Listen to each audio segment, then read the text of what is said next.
আসসালামু আলাইকুম ওয়া রাহমাতুল্লাহি ওয়া বারাকাতুহু।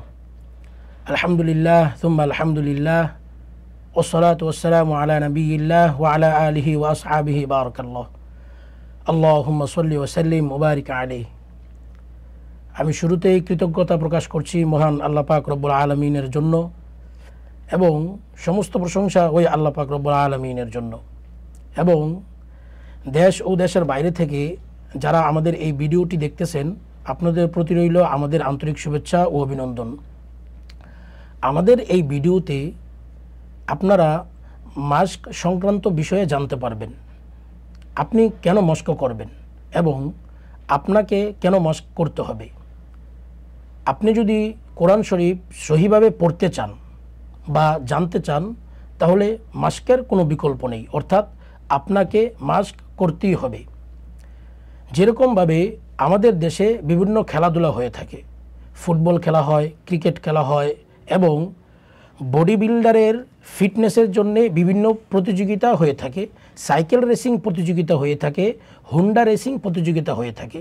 তাহলে আপনারা খেয়াল করবেন এই প্রত্যেকটা খেলার পূর্বেই কিন্তু অনুশীলন ম্যাচ হয় কিংবা নির্দিষ্ট কোনো মাঠে খেলোয়াড়রা অনুশীলন করে থাকে যেন মূল খেলায় সে ভালো করতে পারে। তদরূপ এই কোরআন শরীফকে সহিভাবে শেখার জন্যেও অনুশীলনের ক্লাস হয়, যেটা হয়তো বা আমরা বুঝি না কিংবা আমরা মনের খেয়ালে উড়িয়ে দিই।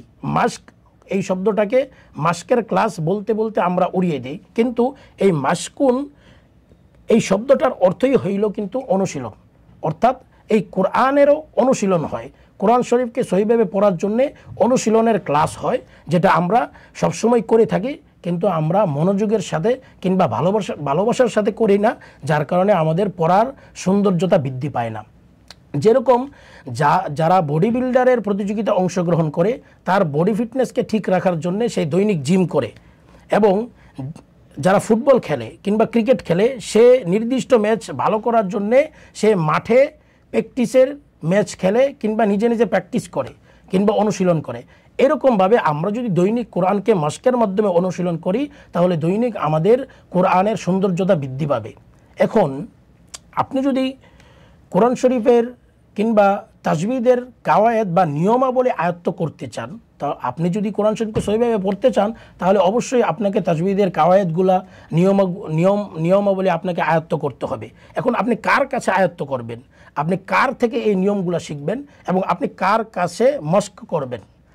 তো আপনি যার কাছে মস্ক করবেন, আপনি যদি মনে করেন সে আপনার থেকে তাজবিদ সম্পর্কে ভালো জানে কিংবা আপনার থেকে উনি কোরআন শরীফ ভালোভাবে পড়তে পারে কিংবা দেশের মানুষ ওনাকে ভালো একজন হাফেজ হিসাবে কিংবা কারি হিসাবে সাব্যস্ত করে এবং ওনার কাছে অনেক মানুষ গিয়ে কোরআন শিখে, মানুষ ওনাকে ভালোবাসে এবং মানুষ এই জিনিসটাকে বুঝে যে উনি একজন বিজ্ঞ কারি এবং বিজ্ঞ হাফেজ, অর্থাৎ তাহলে ওনার কাছে গিয়েই আপনি কোরআনকে শিখবেন, যেটা আমাদের দেশে হুফাজের প্রশিক্ষণগুলোতে হয়ে থাকে কিংবা কোর্সগুলোতে হয়ে থাকে। অর্থাৎ আপনাকে কোরআন শরীফ সহিভাবে শিখতে হলে বিজ্ঞ কোনো হাফেজ কিংবা কারির তত্ত্বাবধানে থেকে বাস্তব অনুশীলন করতে হবে।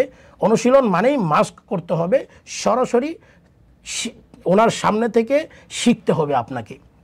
এবং আমলে তাজবিদ সম্পর্কে আমি একটা কথা বলি যে তাজবিদগুলোকে আমরা কোরআনের আমলের মধ্যে কিভাবে ফিট করব, আমাদের পড়ার মধ্যে কিভাবে ফিট করব কিংবা ফিট করার মাধ্যমটা কি, আমাদের পড়া তাজবিদ অনুযায়ী কিভাবে হবে। তো তাজবিদ অনুযায়ী মাস্কের মাধ্যমে বিশুদ্ধ তেলাওয়াত রপ্ত করার নাম, জপ্ত করার নাম কিংবা শিখার নাম, আপনি যেটাই বলেন, এই শিখার নাম হইল আমলে তাজবিদ। আমি আবারও বলতেছি, তাজবিদ অনুযায়ী মাস্কের মাধ্যমে বিশুদ্ধ তেলাওয়াত রপ্ত করার নাম কিংবা শিখার নাম আমলে তাজবিদ, অর্থাৎ এই মাস্কের মাধ্যমেই আপনার পড়ার মধ্যে তাজবিদ চলে আসবে এবং আপনার আমলে তাজবিদগুলা সুন্দর হয়ে যাবে।